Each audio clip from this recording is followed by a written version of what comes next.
spanning the globe to bring you the constant variety of sport, the thrill of victory, and the agony of defeat.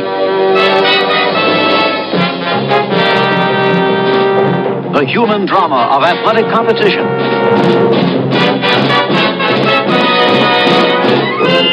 This is ABC's Wide World of Sports.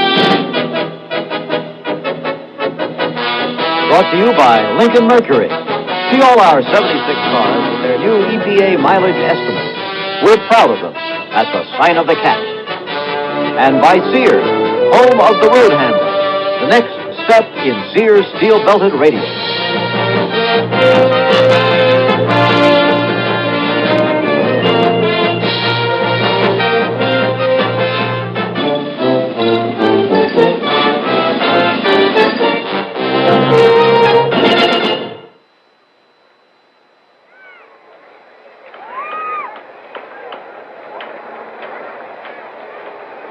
The Kings Island Family Entertainment Center, located just outside of Cincinnati, Ohio, is jam-packed with people who have come to watch EVEL KNIEVEL, the professional life risker, the daredevil, however you like to say it. EVEL KNIEVEL, out of retirement, and they have come from all parts of the country. They're in campers, they're in trucks, they're on motorcycles, they're on pickups, and they have watched as EVEL KNIEVEL made practice jumps this afternoon over 10 Greyhound buses.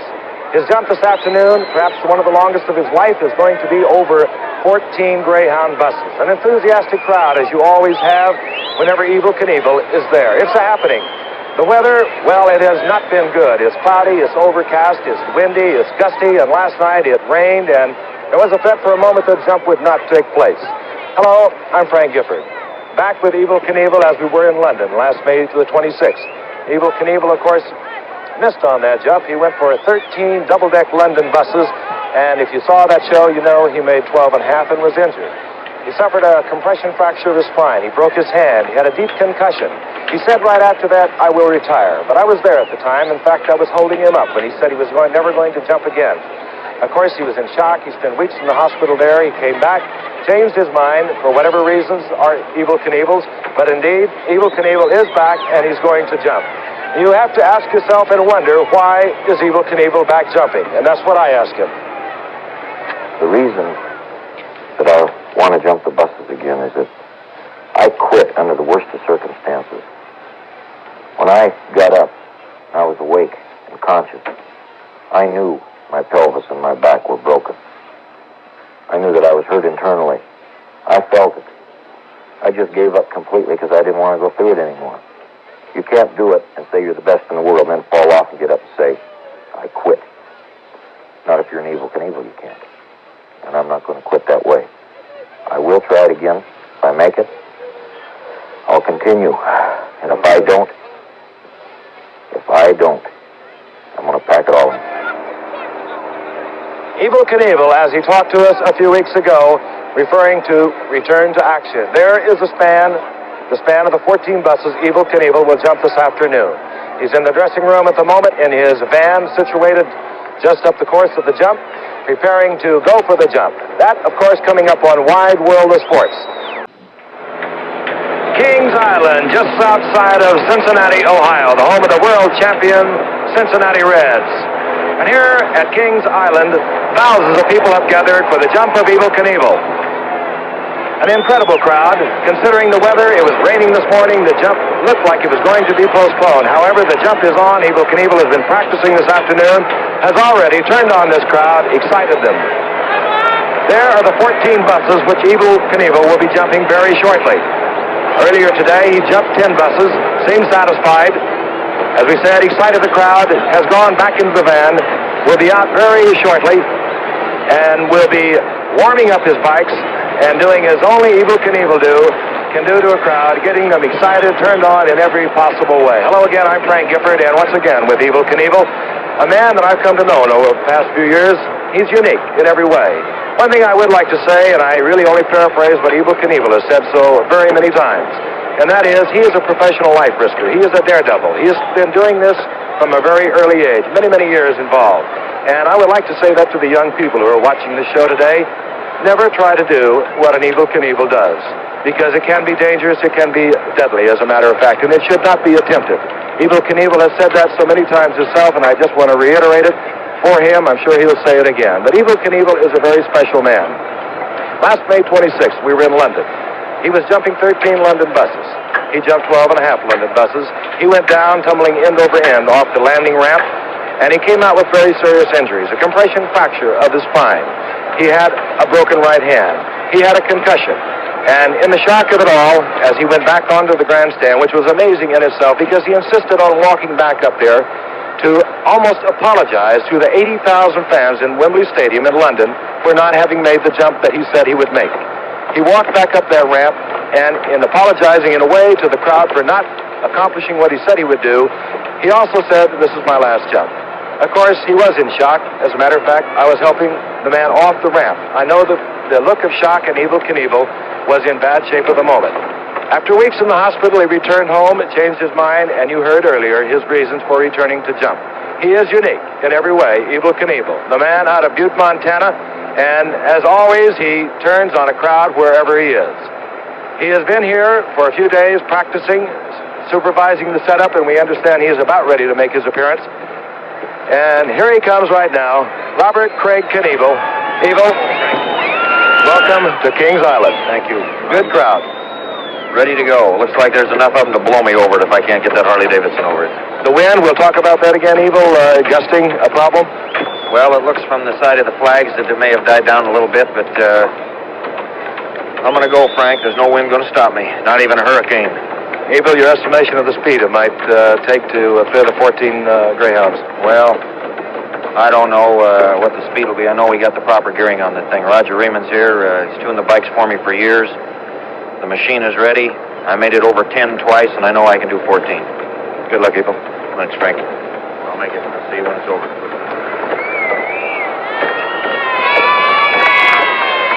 EVEL Knievel now will make his way over to the approach ramp to the jump. He will make the long walk. You will hear the roar of the crowd. This man has developed really his own cult over the years.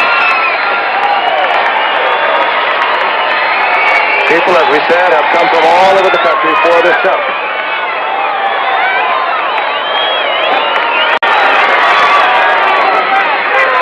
An incredible career, if you can call daredeviltry a career. EVEL Knievel began in the rodeo. He was a fine hockey player, played semi-pro hockey, started his daredevil antics with a group, then separated, went out on his own, and has been jumping motorcycles for years. He suffered many injuries. We spoke to his personal physician in Butte, Montana. This past summer, he has had over 50 fractures. Of course, the most incredible crash that he ever took was at Caesar's Palace in 1968. That, of course, over the top at Caesar's Palace. And now he is about ready, as he customarily does, to address the crowd. Record 14 bus jump. It always seems fitting that the world's greatest baseball team should have the world's greatest daredevil. Ladies and gentlemen, EVEL Knievel.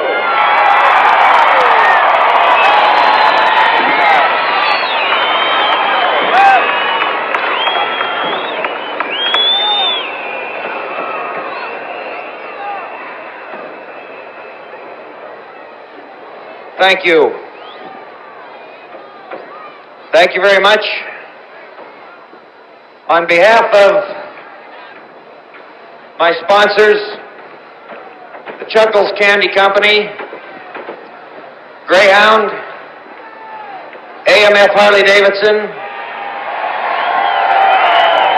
I'd like to thank all of you for coming here with ABC's Wide World of Sports to one of the finest places that I have ever had the privilege to perform in my life. It's a thrill, it's a privilege for me to be here at Kings Island. It's the best place that I've ever in my life had the cooperation, the help, the enthusiasm, and the feeling from everybody that works here to help make this one of the safest and the best performance that I've ever had a chance to give. I'd like to ask a favor of you before I get on with the jumping. The Indianapolis race car drivers take a few practice laps before they race at Indy. The motorcycle racers take a few practice laps before they run at Daytona, Ontario. And I'd like to get warmed up before I make the jump. I'd like to do some wheelies for you. Would you like to see some wheelies? Okay.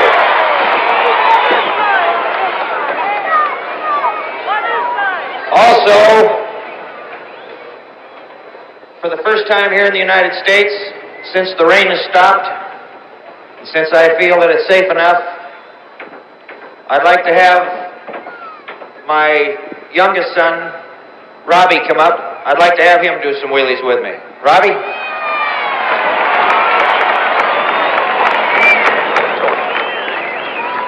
Put your helmet on.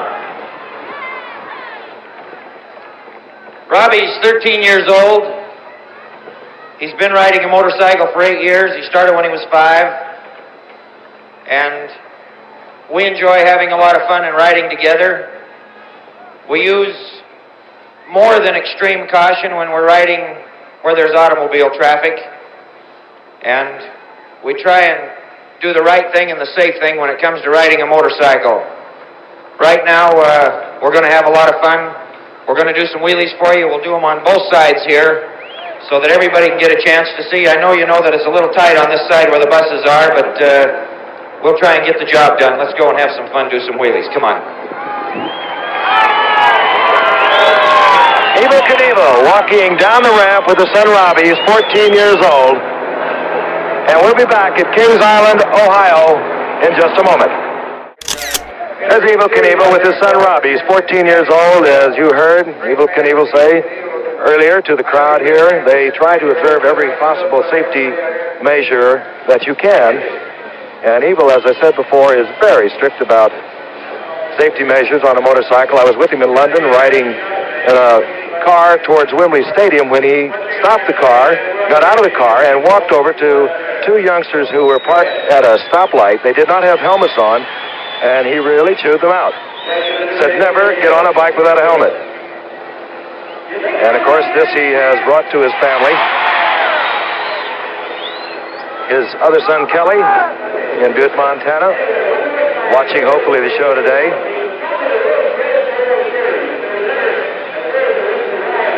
Mary walks over to have a word with Robbie. Cindy, his daughter, is here in Kings Island.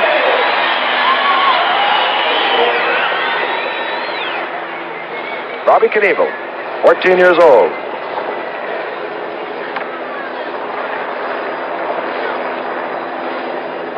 Here's Raleigh Eastwick. He's in the, well, he's to your right. And, of course, Will McEnany, the two relief stars of the Cincinnati Reds. They're out here to watch EVEL Knievel today, and what a great World Series we've had. They were in the truck with us prior to the opening of the show, and they were fascinated. They kept asking me questions. What kind of a man is EVEL Knievel? That's a very difficult thing to answer. We did an hour special with him this past summer. I came away, as I said in the show, with more questions than I arrived in Butte, Montana with.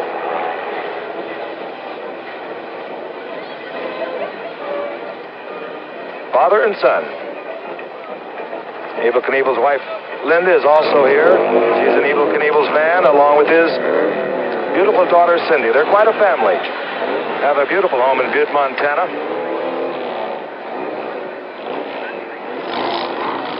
Tracy, as I said, is with her mother, observing the happening from EVEL Knievel's band. Wheelies.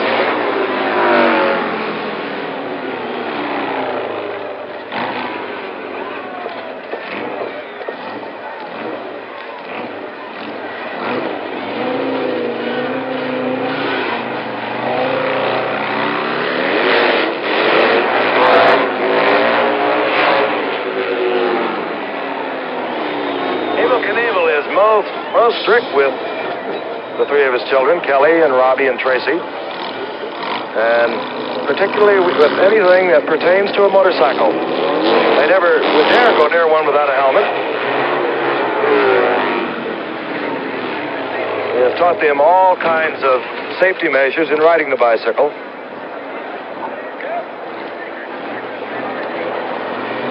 And again, if you'll notice on all the approved helmets you've ever seen a motorcycle rider with, they have that DOT stamp. That comes from the Department of Transportation, and they set up a code.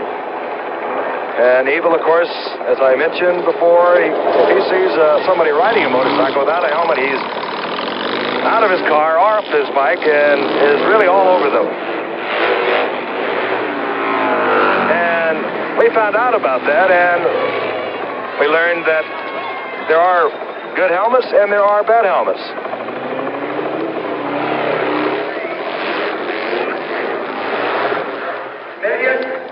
And we'll pick up Evel Knievel talking to this crowd about the helmet. In this country in years to come, because of the energy crisis that we have, because of the transportation problem.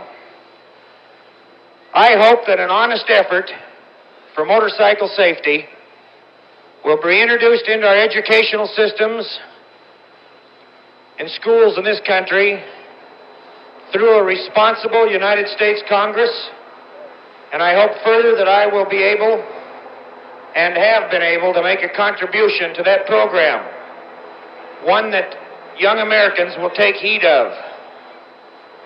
Now I'd like to show you a car that I had built in Detroit by a friend of mine, Carl Casper. It's absolutely the finest wheelie car in the world. Would you like to see some wheelies in an automobile? Okay. I'm a little contained on this side, but I'll do the best that I can, and I hope you enjoy it. Thank you. So Evel Knievel moves off the landing platform, and we'll be returning to Kings Island. We're looking at a new wrinkle for Evel Knievel. He's off his motorcycle. He's into a specially designed wheelie car, and he is going to demonstrate the wheelies on a four-wheeled vehicle. You just saw a short while ago the wheelies on his motorcycle, and also by his 14-year-old son, Robbie. And here's Robbie. Everybody wants to see, but if you can try to sit down so everybody else can enjoy, it would be helpful. Robbie moving away from the van. And once again, if you young people are watching, you should not be trying to duplicate the feats of Evel Knievel, or I could say his son at this point, because they have practiced for years, they've worked hard at this, and it's something that is very dangerous and could be very deadly. Evel Knievel warming up his wheelie car.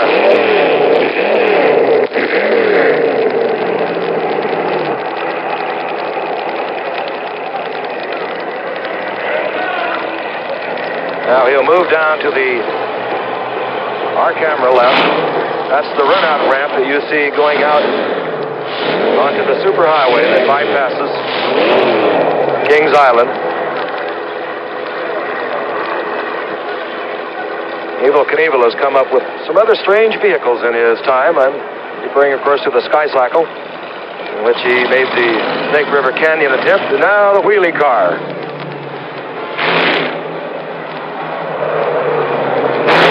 A bit more like a yo-yo.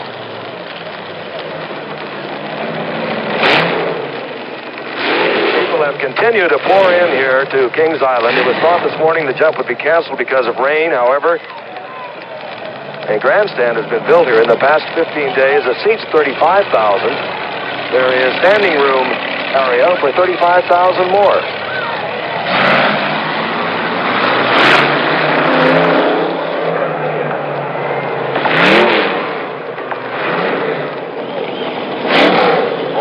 In the wheelie car by the 37-year-old Robert Craig Knievel.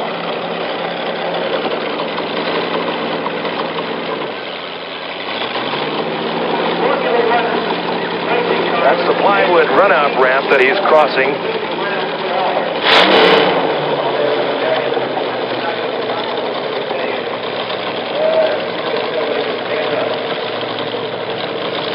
And he will make another pass in front of the grandstand side,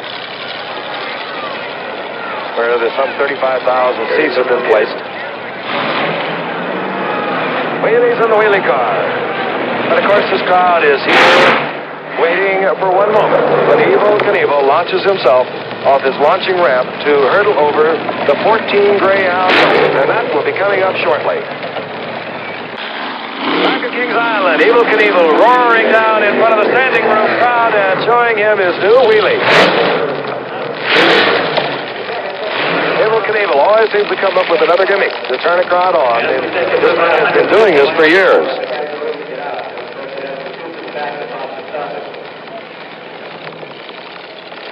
And apparently he'll make one more pass.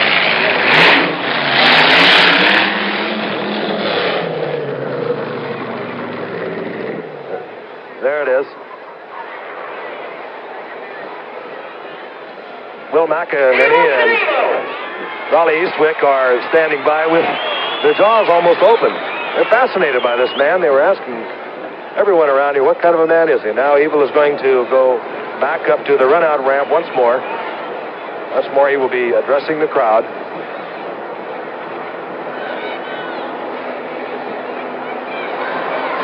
And this, of course, is a custom of Evel Knievel. Moving up towards the 14th bus. Once again, ladies and gentlemen, Evel Knievel. Thank you. That baby run about 175 on the straightaway on a nice smooth track. I'm looking forward to getting it out on a good drag strip and getting those seat belts on and getting that helmet on and having some fun with it.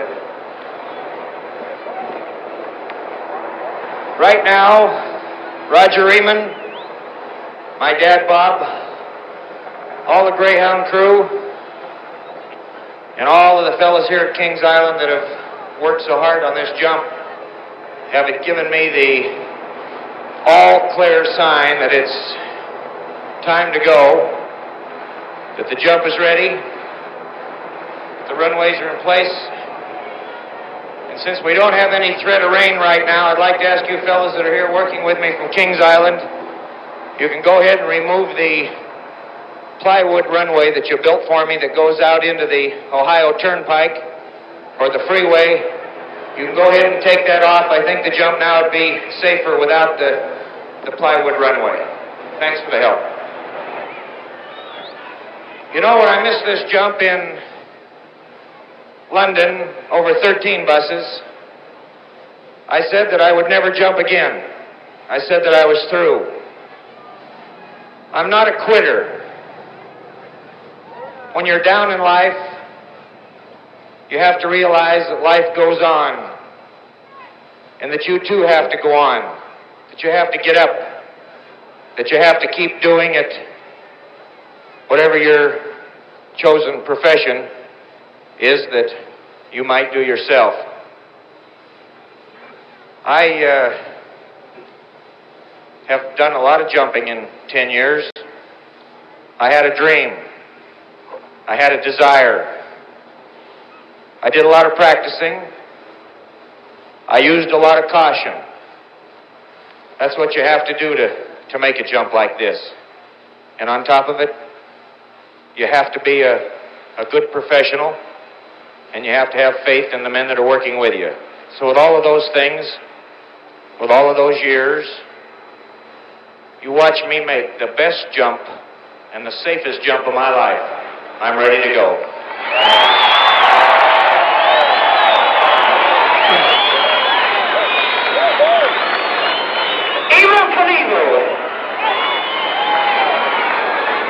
Evel Knievel will now pace off the landing ramp, double-checking everything as he always does.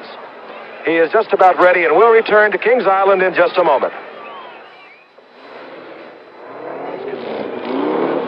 Big crowd here at Kings Island. Evel Knievel warming up his Harley-Davidson 750. That's his jumping bike that he has been using. The critical thing has always been the gearing of this bike. And quite frankly, I'll tell you, my heart is pounding. I was in London when he crashed, trying to jump the 13 buses. This is a moment that is difficult for anyone to go through that gets close to this man. He's unusual, he's unique. He's warm, he's charming. There's his father, Mr. Knievel. That's John Hood.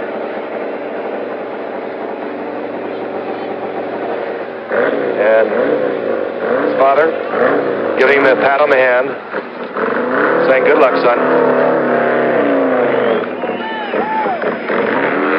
There he goes. He will make several runs along the approach ramp. We never quite know when he will go or when he won't. He won't go until everything is exactly right. And again, if I could, just take this moment, as Evil has done so many times in the past, we'd like to say that if you're watching this show and you have any inclination whatsoever to try any of the stunts that Evel Knievel has tried over his career, please forget it. He has said, as I have mentioned before, he is a professional life risker. And that is what is on the line when you attempt to do what Evel Knievel has done. He has also paid the price many times over. We have told you that. Over 50 fractures.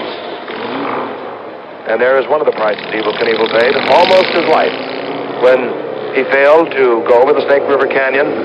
The parachute deployed. He could have either gone into the Snake River and drowned or been hung up on the cliffs and crushed as the craft tumbled down that cliff. I'm standing with a couple of great athletes, and I'd just like to get a quick comment first from Raleigh Eastwick of the Cincinnati Reds. Raleigh, what do you make of this man? He's got to be an unbelievable human being to do the things that he does, and to have so many fractures and to come back so early and be able to do the things that he does. You break so many bones. To break so many bones and come back so fast to do it again and not have any fear about it, that's just an unbelievable thing to me, And you guys came back pretty good, number 7. Well, we didn't have any fear about it, so he doesn't have any fear about what he's doing, I guess, and that's the main thing. Well, congratulations to you. Rolly, and we'll have a word with Will in just a moment. Maybe I can get over and see if Evil has any thoughts about how the bike is doing. Now he's ready to go, and Will McEnany, your thoughts about this man? I tell you, he's a real competitor. He's, I guess, more or less the same type of person that baseball players are. They have something to do, and they know what they're supposed to do, and just to go out and do it is something. But being able to jump over these 14 buses, he has to really have his head together, because myself, I don't think I would ever attempt to do it. I admire the man for trying to do it himself. Well, we admire you for your fine performance, too, in the series. I know we talk about Evil turning on a crowd. Well, what you have done to the city of Cincinnati with that tremendous reception they gave all of the Reds. Evel Knievel still warming up his bike, getting ready to go up on the ramp. Try and get a word with Evel Knievel's father. If he obviously is very concerned. And now he is moving away with the chief mechanic of Evel Knievel's.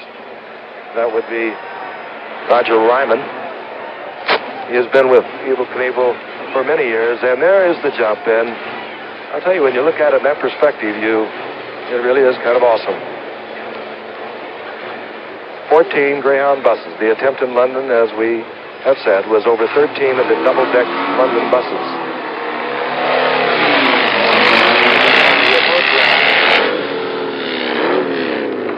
Crowd, of course, will rise with every move Evel Knievel makes, and particularly when he comes up the approach ramp. It's quite difficult to say when he will go. He'll make 2 or 3 approaches, looking out over that expanse. Difficult to estimate the distance that Evel Knievel will travel. He does not have a speedometer on his motor. He goes strictly by feel. He does not try and gauge the speed. He has estimated that he must be traveling somewhere between 85, 90 miles per hour, but he doesn't really know. He has a run-out ramp. The ideal position would be to hit the front wheel just a little above the rear wheel. The gearing of the bike is most important, and he has been having a lot of troubles here in the practice sessions at Kings Island.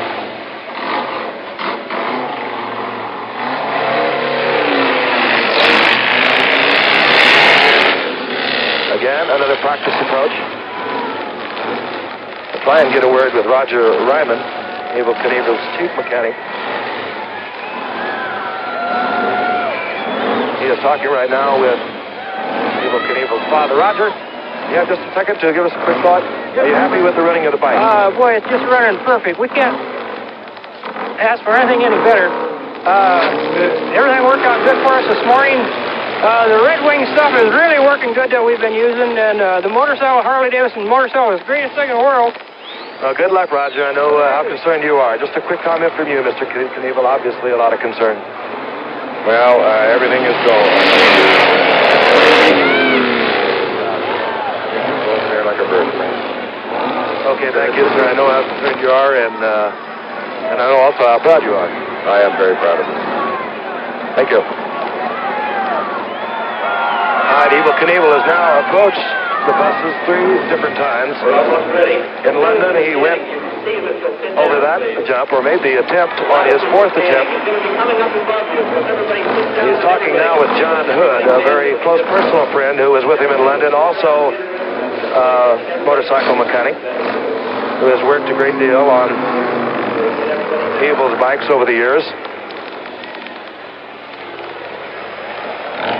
It's really difficult to say for sure whether EVEL will go on this run or not.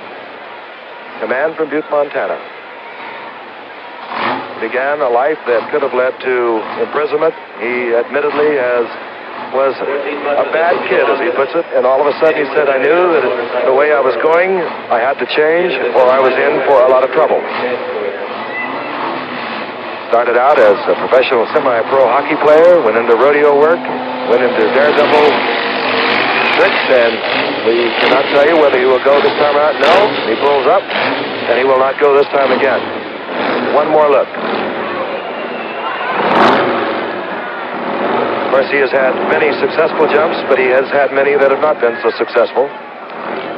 There was a time in Carson City, Nevada, when he nearly suffered fatal injuries. And then, of course, that memorable jump at Caesar's Palace in Las Vegas in 1968. The thumb went up, indicating that this time it will be go.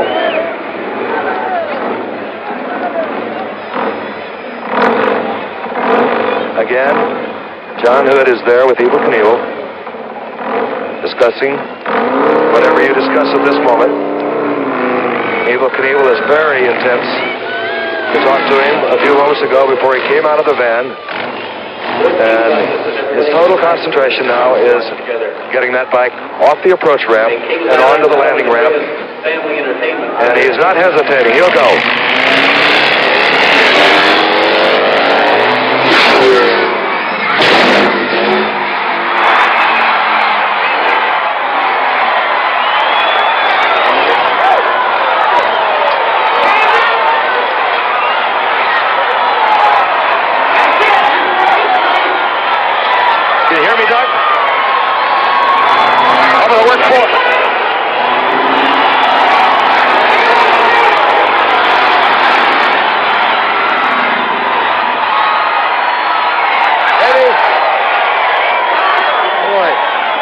Busted the motorcycle right in half, Frank. Boy, it did come apart, didn't it? Oh, I hit hard. Yeah, I know. Man, let me just flip around on this side. Oh, where'd I land? Just a little short. I'm number 14. I don't care. Just a little short. I did it. That's the way it is. And you Boy, I almost came over backwards, but I'm walking away from it. Great show. Thank you, Dad. Can we talk to you about your thoughts? Yes. We can just turn you around to our handheld here. All I can tell you is that thank you. You know, I landed on number 14. I didn't get all the way across it. This motorcycle is the finest machine in the world as far as I'm concerned. It broke in half, but it held me up, and all I can say is thanks to number 1, thanks to Harley-Davidson. You've been so good to me through the years. I would like to tell all of you something, though, that I want you to take on a serious thought. You saw this motorcycle with the front end high in the air, and if a man is a real professional, he has to realize that he cannot go beyond the point of no return, and a motorcycle is not an airplane. It doesn't have wings on it. I am going to continue to perform throughout this country and throughout the world with my sons, and I hope that I'll be successful at doing it. But as far as I'm concerned, I have jumped far enough. Today, I'm going to walk away from here with you And I hope to come back and see you here at Kings Island again. And I hope to walk back and walk away again for year after year after year. And I feel that's being a professional. That's what I'm going to do. EVEL Knievel addressing the crowd. We'll be back for a replay of the jump over the 14 buses, a successful one. Thanks. EVEL Knievel has made it over the 14 buses. We'll try and get his further plans.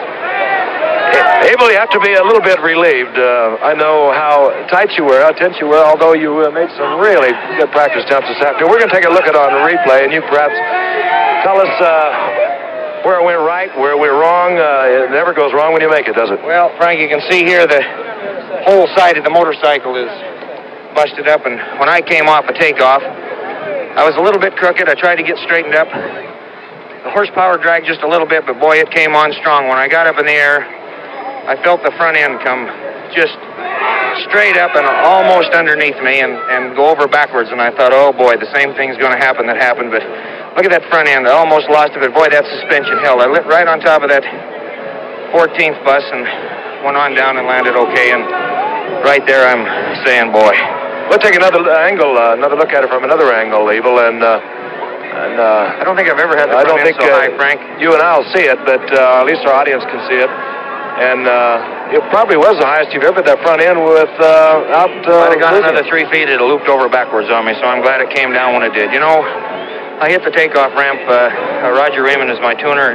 He's won Daytona more than any man in the world, and Roger fixed this thing so to go as fast as it'd go, and he said to me before I left, remember, it's a motorcycle that don't have wings. It'll fly only as far as you can will it, and I'm glad it came down because it was just ready to come over backwards. But we hung on to it, and we got it done, and I've had some great help through the years, Frank, I'll tell you that. Let's ask you one more time, EVEL. Now, you said you would continue to jump, but that's it in terms of distance. I have jumped far enough. I don't, under any circumstances, want to jump any further. I will continue around the country with safety shows with these vehicles that I have, and I'll do everything that I can to try and make a contribution to the youth of this country. I think I have a tremendous responsibility, Frank, and you have quite a following. Let's have a look at this, EVEL. What is this, a little artistry that you've come up with? This gas tank was done for me by a friend of Roger's named George Sedlak. You can see the chuckles and the $200 bills, and the gas tank says, are you man enough, big and bad enough, and color me Lucky and EVEL, and Harley Davidson's on it, and I'll tell you, I'm very proud of it. He did color it Lucky, and I made it okay. Indeed you did, Roger. I had just a chance to visit with you just before the jump. You got to be proud of the happening. Well, I am, Frank. Everything went the way we wanted to. We kind of broke the back of the motorcycle a little bit, but... I'm tougher than this iron. I'm tougher than this iron, Roger. I have to believe that. We're going to take one more look at it, EVEL, if you want to see it one more time from this other angle. Look here. It got a little bit crossed up on takeoff because of the power. But there it comes past that Eiffel Tower, and down she goes, and boy, I'll tell you, it landed with that front end on that number 1. I couldn't have asked for a more perfect jump. Frank, it was a beauty. I'm satisfied. I don't want to do it again. If you missed it... And I don't want to watch you do it again. Frank, I'd like to say something before we get off the air. You've been a friend and a great guy for my backbone when maybe I didn't have it. I want to thank you personally for it. Glad to be with you. Okay, Frank. Thank you. We'll be returning to Kings Island. Opinion of this reporter. If this nation, or in fact the world, ever needed heroes, that time is now. That time is now.